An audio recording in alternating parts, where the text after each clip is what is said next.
Sign up for newsletters and alerts. Submit your news, tips, or photos. LARAMIE. On October 17, 1969, the Wyoming football team was 4-0, ranked in the Associated Press Top 25 for the fourth consecutive season, and was widely considered a formidable power in college football. By season's end, the Cowboys would be 6-4 and on the verge of a two-decade exile from the top 25.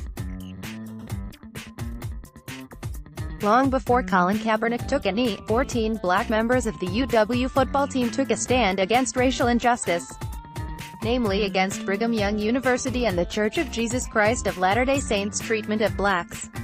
At that point in time, the LDS Church did not allow black persons to attain priesthood. Members of the University of Wyoming, Black 14 in an undated photo. The tension and mistreatment were evident during a 1968 matchup between UW and BYU in Provo, Utah. UW's black players were subjected to racial slurs en route to a 20-17 win, as remembered by Cowboys flanker-back Guillermo Hisaw. There was gouging and the usual name-calling, the N-word, etc., recalled Hisaw during a recent visit to UW for a Black History Month panel discussion. The question we had, what did that have to do with football? Why did they use that as a platform to espouse their religious views? It had no place on the gridiron. One day before the two teams' 1969 matchup in LARAMIE, 14 black players approached then UW head coach Lloyd Eaton to ask whether they could wear black armbands in protest during the game. They were dismissed from the team by Eaton on the spot.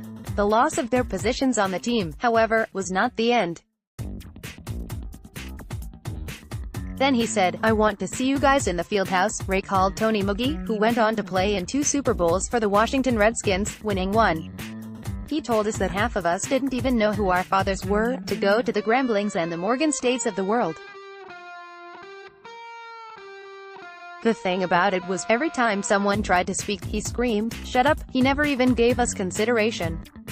Wyoming went on to beat BYU, 40-7, without the Black 14, but the damage had been done. In the remaining 5 games, the Cowboys would go 1-4 while being outscored 136-66. UW had lost only 5 games in the previous 3 seasons combined. John Griffin, who was then a flanker bank, said that Eaton's rash decision would tarnish the program thereafter. "It not only affected us, but it affected the University of Wyoming. In order for the University of Wyoming to be competitive across the country, you have to be able to attract blue-chip players." The incident pushed away any blue-chip player that even considered coming here.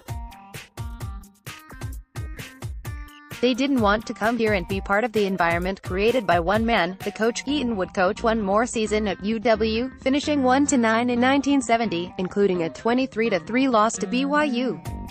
University of Wyoming Black 14 member Ivy Moore on Friday, February 8, 2019. "We never got a chance to protest against Brigham University before he just outlashed all of a sudden and said we could go back to the colored and Negro leagues, the Gramblings and the Morgan States. Man, that was really a shock to me.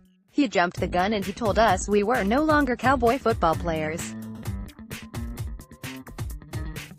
It has been haunting me ever since." University of Wyoming Black 14 member John Griffin on Friday, February 8, 2019. "I was angry for quite a while. I was disappointed in terms of the outcome, in terms of a person who perceived us as outcasts or militants. All we wanted to do was talk to him about wearing an armband. The immediate impact was that I was a young man that became a man. My whole life was altered in about 5 minutes. As a group, decided a long time ago that we were not going to be defined by the incident." University of Wyoming Black 14 member Tony Moogie, who went on to play in 2 Super Bowls with the Washington Redskins, winning one, posed on Friday, February 8, 2019. "My objection was to how we were treated on the field. Some others were protesting other things. Head coach Lloyd Eaton just let us know that no matter what it was, he just didn't care how we felt. We really had nowhere to go. If he said take the armbands off, we would have taken them off. When he came out, he said, "I am going to save you a lot of time and breath. As of this moment you are no longer Wyoming Cowboy football player." University of Wyoming Black 14 member Melha Hamilton, who went on to become the first black school administrator in Wyoming, posed on Friday, February 8, 2019. "Well, initially we were shocked. There's no doubt about it. We tried to interject some options and he would shut us down by saying, 'Shut up, we just got punished for something we wanted to discuss.' It was dehumanizing. Eaten wounded. Give us an opportunity to discuss that." Over the years, the first 15, I could not even watch a football game, pro, high school, college, nothing. It just hurt because I knew I still had some play in me. I got angry and more angry the more I thought about it. When you are called upon to do something for your people, no matter how much it hurts, you have to do your part. I asked myself what my father would do, what my mother would do. I stuck with my guns and I made my decision. I, for one, and many of the 14, are determined to put a good spin on our experience. We want to make peace by sharing our story. Most all of us became successful. No matter how hard life is, we are going to instill that we need to stand tall. My hope is to change this racist atmosphere that we are in as a country. University of Wyoming Black 14 member Guillermo Haisa on Friday, February 8, 2019. The fact and immediate reaction was one of being in awe. Totally unexpected. Then a feeling of sadness and regret. Then curiosity. What enraged, what infuriated him and made him feel that he had to approach us and talk to us in the manner that he did? I still don't have the answers because obviously Coach Eaton died. There's still speculation around what provoked that whole situation, from him walking in and pronouncing that he can save us a lot of time and trouble, and as of now you're all through. I am still troubled by that, to the point that there won't be any closure. I knew there was another path for me. My goal was to use football to get my education. I was fortunate enough to get my undergraduate degree at Oakland, Michigan, University. Later in life, I went back and got my master's degree, MBA, and my advanced MBA in finance, economics, and marketing. I worked at General Motors and was one of their highest-ranking executives. I have been blessed. The real gift out of all of this is the other players that I have come to know.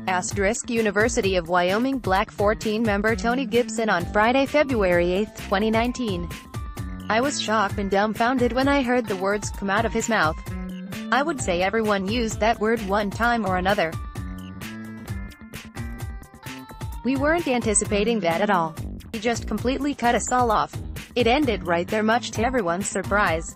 I don't think anything like that had ever happened to me. There are certain words that you hear growing up. I just couldn't believe an adult would speak to a bunch of young men like that. To bring them to a place that you never thought would be possible. Especially by a football coach. A person you are supposed to look up to. Nobody came to our aid. It was just over with. That's the part that bothers me. It just ended.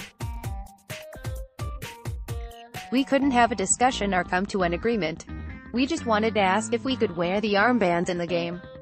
If he had said no, we would agree with him and just play the game. University of Wyoming Black 14 members, top row, from left, Mel Hamilton, Ivy Moore, Tony McGee, bottom row, from left, Guillermo Haisa, Tony Gibson and John Griffin.